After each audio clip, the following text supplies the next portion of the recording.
En 1236, dans les couloirs sombres de la cathédrale de Canterbury, Aliénor de Provence épousait Henri III. Le cliquetis des chaînes des gardes résonne dans l'obscurité. Une odeur de cire, fondue et de pierre humide emplit l'air, tandis que la lueur vacillante des chandelles éclaire le visage déterminé de la jeune reine. Âgée de 12 ans, Aliénor, fille de Provence, unissait son destin à celui d'un roi anglais de 28 ans, Henri III. Pourquoi cette union stormie? Était-ce l'amour ou une ambition dévorante? Les murmures des barons, le souffle du vent glacé, les ombres des intrigues savoyardes dansent autour d'elle. Quel secret la rendit régente en 1253? Envisionnez-vous dans un monde de couronnes disputées et de rébellions sanglantes. Plongez dans Aliénor de Provence, la régente oubliée où drame et mystère se dévoilent. En 1236, dans la nave gloomy de la cathédrale de Canterbury, Aliénor de Provence, 12 ans, épousait Henri III. Pourquoi cette enfant devint-elle régente? Le doux murmure des psaumes grégoriens et le cling des chaînes des gardes résonnent dans la nef de Canterbury, mêlés à une odeur de cire fondue et de pierre ancienne. Envisionnez-vous le 14 janvier 1236, où la lueur pâle des chandelles projette des ombres tremblantes sur les vitraux gothiques. Aliénor de Provence, 12 ans, fille de Raymond Béranger V, comte de Provence, avance, son voile de lin blanc flottant comme un fantôme, sa robe de soie verte, brodée d'or scintillant faiblement. Henri III, 28 ans, roi d'Angleterre depuis 20 ans, se tient près de l'autel, son manteau royal de pourpre lourde sur les épaules. L'archevêque Edmund Rich élève l'anneau. Était-ce un mariage ou une chaîne d'ambition? Selon les chroniques de Matthew Paris, dans ses Chronica Majora, tome 3, papier 327, le contrat fut scellé le 22 juin 1235. Henri, veuf depuis 1235, cherchait une alliance provençale pour contrer les Capétiens. Les psychologues modernes pourraient analyser la décision d'Henri comme une réponse à un trauma successoral. Son règne, marqué par la minorité, et la Magna Carta de 1215, poussant à une union renforçant son pouvoir continental. Envisionnez-vous dans la salle du Conseil de Windsor, où l'odeur de vin épicé et de vélin frais emplit l'air en juin 1235. Henri, pâle et pieux, signe « Provence sera notre bouclier ». Aliénor, née vers 1223 à Aix-en-Provence, seconde fille de Raymond Béranger V et Béatrice de Savoie, grandit dans un palais de marbre rose, entourée de troubadours chantant l'amour courtois. Selon Matthew Parry, tome 3, page 326, elle était Jamke Duodenem, déjà 12 ans, à son arrivée, décrite comme une brune aux yeux fins, la plus belle des mortelles. Les médecins d'aujourd'hui pourraient voir dans son éducation savoyarde une formation à l'empowerment féminin. Ses sœurs, Marguerite, reine de France, Sanchi, reine des Romains, Béatrice, reine de Sicile, modélisant un pouvoir par alliance matrimoniale. Le mariage, célébré par Edmund Rich, fut suivi d'un cortège à Londres, bannières, fleurs, acclamations. Selon les Phaedra, tome 1, page 137, le couronnement à Westminster le 20 janvier fut somptueux. 1200 invités, banquet avec 300 quartiers de bœuf, 50 cygnes rôtis. L'odeur de rôti et de safran emplit la grande salle. Henri, ému, offrit à Aliénor un psautier enluminé. « Pour votre cœur pieux ». Aliénor, intimidée par ce royaume pluvieux, murmura « Je serai votre reine ». Était-ce de l'innocence ou une résolution naissante? Le couple s'installa à Westminster. Selon Matthew Paris, tome 3, page 330, Aliénor apporta une suite savoyarde, oncle comme Pierre de Savoie, qui devint comte de Richmond en 1243. Les barons, jaloux, murmurèrent « étranger ». Les psychologues pourraient analyser cela comme une xénophobie sociale, exacerbée par les taxes pour financer la suite royale. Envisionnez-vous dans les jardins de Westminster, où le chant des perroquets et l'odeur de rose emplissent l'air au printemps 1236. Aliénor, enceinte de leur premier enfant, marche avec Henry. Votre royaume est beau, mais froid. Leur premier fils, Édouard, naquit le 17 juin 1239 à Westminster. Phaédra, tome 1, page 240, rapporte des fêtes, 100 livres d'or, distribués aux pauvres. Aliénor, épuisée par l'accouchement, murmura « Il portera la couronne ». Les médecins modernes pourraient y voir une résilience maternelle. Malgré les risques de mortalité infantile, 4 enfants moururent jeunes. 4 filles suivirent, Marguerite, 1240, Béatrice, 1242, Edmond, 1245, Catherine, 1253, morte à 3 ans. Aliénor devint conseillère. Selon Matthew Paris, tome 4, page 150, en 1242, elle accompagna Henri en Aquitaine, négociant avec Louis IX. L'odeur de sel marin et le bruit des vagues accompagnent leur arrivée à Bordeaux. Aliénor, enceinte d'Edmond, plaide pour des alliances savoyardes. Était-ce de l'ambition ou de la loyauté? En 1253, Henri partit pour Gascogne. Selon Phaédra, tome 1, page 295, il nomma Aliénor co-régente avec Richard de Cornouailles, mais les lettres patentes précisent « gouvernance à la reine avec conseil de Richard ». Les psychologues pourraient analyser son rôle comme une assertion d'autorité, une femme de 30 ans assumant le pouvoir dans un royaume en crise financière. Aliénor régna fermement. Elle convoqua Parlement, leva taxes, défendit les intérêts savoyards. Selon Matthew Parry, tome 5, page 200, elle résolut une dispute avec les barons sur les taxes. Envisionnez-vous dans la salle du Parlement, où le clink des pièces et l'odeur de velin emplit l'air. Aliénor, couronnée de perles, déclare « Pour le roi et l'Angleterre ». Était-ce une régente ou une ambitieuse? Son retour en mai 1254 fut triomphal. Phaédra, tome 1, page 297, note des dons, 1000 marques aux pauvres. Henri, ému, l'embrassa. « Ma reine, mon royaume ». Dans l'ombre d'une régence triomphante, une rébellion baroniale allait-elle briser son pouvoir? Quel rôle jouerait Aliénor contre Montfort? En 1258, dans la grande salle de Westminster, Aliénor de Provence affrontait les barons révoltés. Henri III était-il prisonnier de sa reine? Le fracas des épées dégainées et le hurlement des voix masculines résonnent dans la salle de Westminster, mêlés à une odeur de sueur âcre et de parchemin brûlé. Envisionnez-vous le 2 mai 1258, où la lueur cruelle des torches projette des ombres menaçantes sur les visages furieux des barons. Henri III, 51 ans, pâle et tremblant, se tient près de son trône de chêne sculpté. Aliénor de Provence, 35 ans, reine aux yeux d'obsidienne, se dresse à ses côtés, son manteau de velours pourpre brodé d'or scintillant comme un défi. Simon de Montfort, comte de Leicester, brandit les provisions d'Oxford. Les barons exigeant la réforme.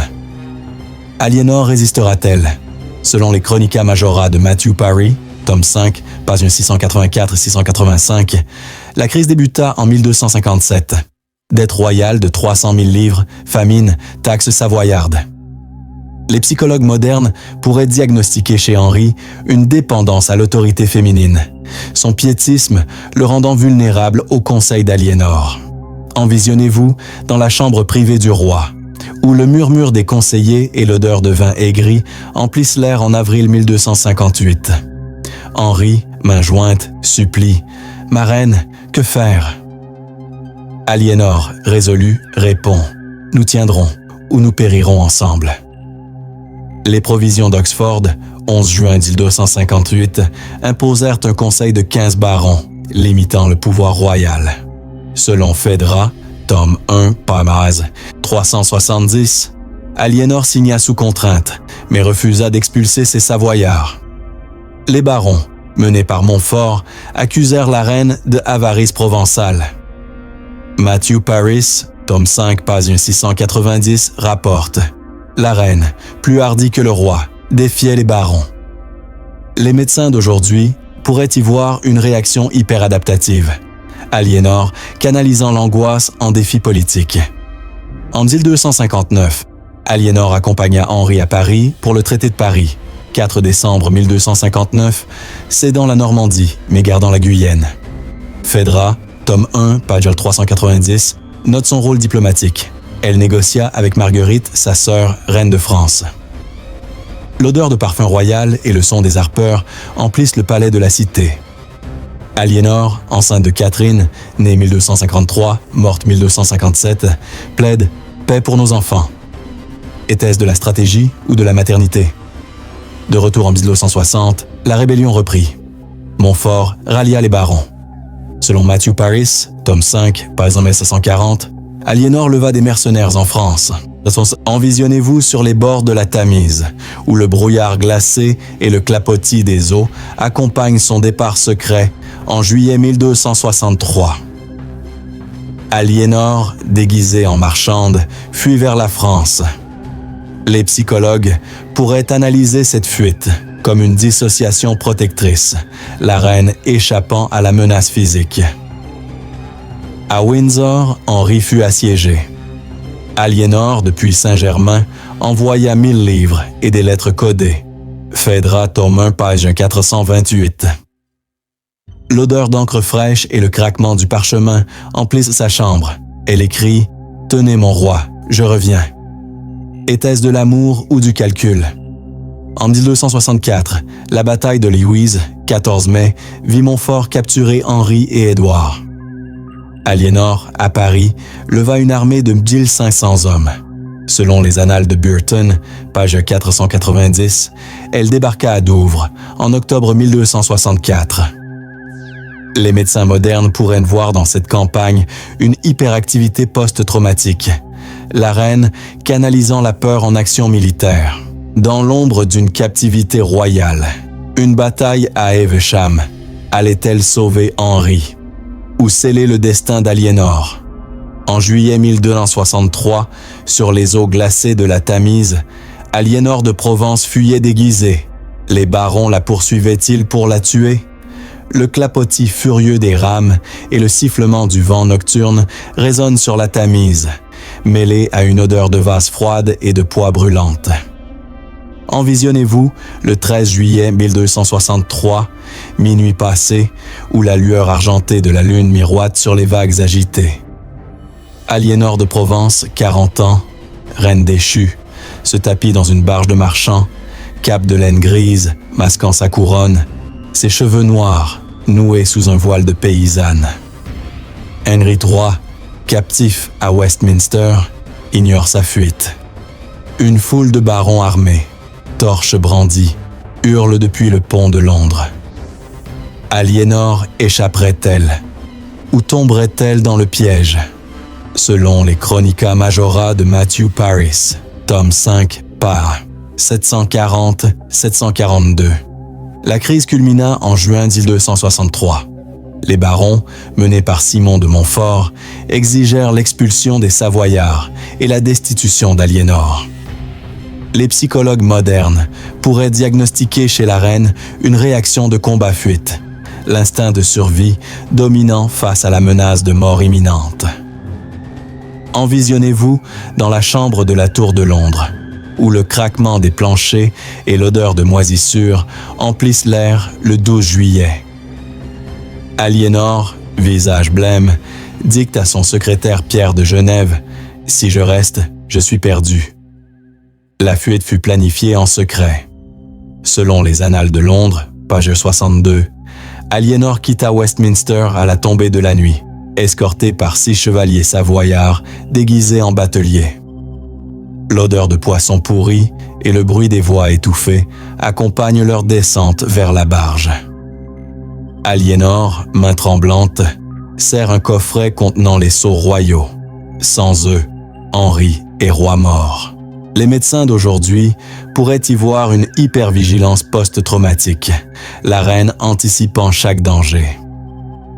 Au pont de Londres, les barons, informés par un traître, bloquent le passage. Phaedra, tome 1, page 528, rapporte une escarmouche, flèche sifflante, torche jetée dans l'eau. Aliénor, agenouillée, prie en provençal. Sainte Marie, guidez-moi. Un batelier gallois, fidèle, détourne la barge vers Southwark. Les psychologues pourraient analyser cette prière comme un mécanisme de coping religieux, renforçant sa résilience. À Saint-Paul, Aliénor trouve refuge chez l'évêque. Selon Matthew Paris, tome 5, page 543, elle écrit à Louis IX « Mon époux captif, moi fugitive ». L'odeur d'encens et de cire emplissent la crypte. Henri, à Kenilworth, reçoit un message codé. La reine vit. Était-ce de l'espoir ou une illusion? En France, Aliénor lève une armée. Phaedra, tome 1, page 430, note 1500 mercenaires gascons, payés 10 000 livres. Envisionnez-vous dans les rues de Paris, où le son des trompettes et l'odeur de cuir neuf emplissent l'air en septembre 1263. Aliénor, en armure légère, harangue « Pour le roi d'Angleterre ». Les médecins modernes pourraient y voir une manie défensive, la reine transformant la peur en fureur. En 1264, Édouard s'échappe de captivité. Aliénor débarque à Douvres en octobre. Selon les annales de Waverley, page 354, elle rejoint Henri à Windsor. L'odeur de fumée de camp et le hurlement des corbeaux accompagnent leur réunion. Aliénor embrasse Henri. « Nous combattrons. Était-ce de la passion ou de la nécessité ?» Dans l'ombre d'une fuite désespérée, la bataille d'Evesham allait-elle libérer Henri ou enterrer Aliénor dans l'oubli? En Zaoté 1265, sur les collines verdoyantes d'Evesham, Aliénor de Provence ordonnait la charge. Henri III serait-il sauvé ou condamné par son épouse? Le tonnerre des sabots et le clameur des trombes résonnent sur les pentes d'Evesham, mêlés à une odeur de terre humide et de fer chaude. Envisionnez-vous le 4 août 1265, aube brumeuse, où la lueur rougeâtre du soleil naissant éclaire les bannières royales flottant au-dessus des lances. Édouard, 26 ans, prince héritier, mène la charge. Henri III, 58 ans, captif dans ses propres rangs, est traîné en armure. Aliénor de Provence, 42 ans, observe depuis une colline lointaine, manteau de soie verte taché de boue, yeux fixés sur le chaos. Simon de Montfort, 57 ans, affronte la mort. La bataille décide du royaume. Aliénor triomphera-t-elle ou pleurera-t-elle son ennemi? Selon les Chronica Majora de Matthew Paris, tome 5, page 748-750, la campagne culmina après la fuite d'Édouard de Hereford, le 28 mai 1265. Les psychologues modernes pourraient diagnostiquer chez Aliénor une obsession de contrôle, canalisant l'angoisse de la captivité d'Henri en stratégie militaire. Envisionnez-vous dans la tente royale de Ludlow, où le bruit des cartes dépliées et l'odeur de cire à seau emplissent l'air en juillet 1265. Aliénor, penché sur une table de chêne, trace des lignes. « Frappez Montfort ici, à Evesham. » Édouard acquiesce. « Pour mon père. » L'armée royale comptait 10 000 hommes. Chevaliers gascons d'Aliénor, archers gallois, barons repentis. Phaedra, tome 1, page 455, rapporte 12 000 livres levés par la reine pour payer les mercenaires. Les médecins d'aujourd'hui pourraient y voir une hypermnésie stratégique. Aliénor mémorisant chaque contingent. L'odeur de cuir tanné et le cliquetis des harnais emplissent le camp. Aliénor, en cotte de maille légère, inspecte « Chaque homme est un rempart pour le roi ». Montfort, avec 5000 hommes, fut piégé à Evesham. Selon les annales de Worcester, Page 450, une pluie torrentielle précéda la bataille. Dieu pleurait sur l'Angleterre. Aliénor, depuis Green Hill, observe à travers la brume. Le séhéri des corbeaux et le sifflement des flèches déchirent l'air. Édouard charge. Henri, dans les rangs rebelles, crie « Je suis le roi » pour éviter d'être tué. Les psychologues pourraient analyser cette confusion comme un trauma de captivité, Henri dissociant sa propre identité. La mêlée dura 3 heures. Montfort, décapité, fut mutilé. Tête, mains, testicules envoyés comme trophée. Phaédra, tome 1, page 456, note la victoire royale. 4000 rebelles tués. L'odeur de sang et de boue imprègne le champ. Aliénor, descendant la colline, trouve Henri blessé légèrement. Elle tombe à genoux. « Mon roi, vous vivez. » Henri, voix brisée. « Grâce à vous, ma reine. » Était-ce de la reconnaissance ou de la soumission? Le dictum de Kenilworth, 31 octobre 1266, pardonna les rebelles contre rançon. Aliénor, régente de fait, imposa 30 000 livres.